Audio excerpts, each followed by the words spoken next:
అయినా ఎన్నికరా తమ్ముడు, వీడియోకి ఎన్నికరా తమ్ముడు, తమ్ముడు అది కొద్దిగా రమ్మని పట్ట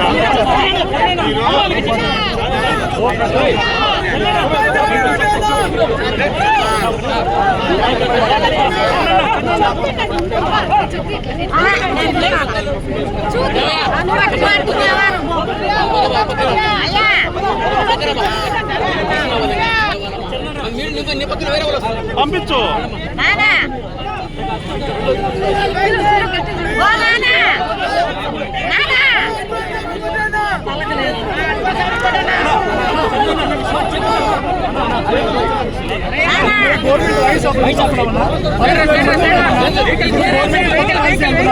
పాలసీ మాకు ప్రైవేట్ అయినా గవర్నమెంట్ అయినా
నమస్తే అండి. మేము తిరుపతి గవర్నమెంట్ వైన్ షాప్కి సంబంధించిన సూపర్వైజర్ అండ్ సేల్స్ మెన్లు మాట్లాడుతున్నాం.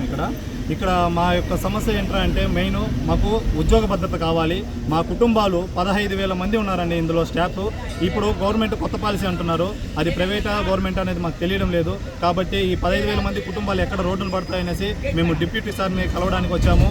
సార్కి మా యొక్క రిప్రజెంటేటివ్ లెటర్ ఇవ్వడం జరిగింది. మా సమస్య మీద సారు సానుకూలంగా స్పందించి మీకు న్యాయం చేస్తామని చెప్పారు. ఇప్పుడు మేము ఇక్కడ నుంచి నారా చంద్రబాబు నాయుడు గారు కానీ, లోకేష్ గారు కానీ, Kollu Ravindra excise minister sir కానీ అందరికీ మనం రిప్రజెంటేటివ్ ఇవ్వడం జరిగింది. దయ ఉంచి చెప్తున్నాం సార్, మా యొక్క బతుకుల్ని ఆలోచించండి. 15,000 మంది కుటుంబాలు, మీరు ఏ యొక్క నిర్ణయం తీసుకున్నా మాకు సమ్మతమే. మాకు మీరు ప్రైవేట్ పాలసీ వచ్చినా పర్లేదు, కానీ మాకు ఏ గవర్నమెంట్కి సంబంధించిన సెక్టర్లలో ఆయా క్వాలిఫికేషన్ ఇంటర్ డిగ్రీ క్వాలిఫికేషన్ ఎవరు మీకు ఎట్లయితే తీసుకున్నారో మాకు వైన్ షాపులలో, అదేవిధంగా గవర్నమెంట్ సంబంధించిన శాఖలలో మాకు అవుట్సోర్సింగ్ కాంట్రాక్ట్ ఉద్యోగాలుగా కోరుకుంటున్నాం సార్.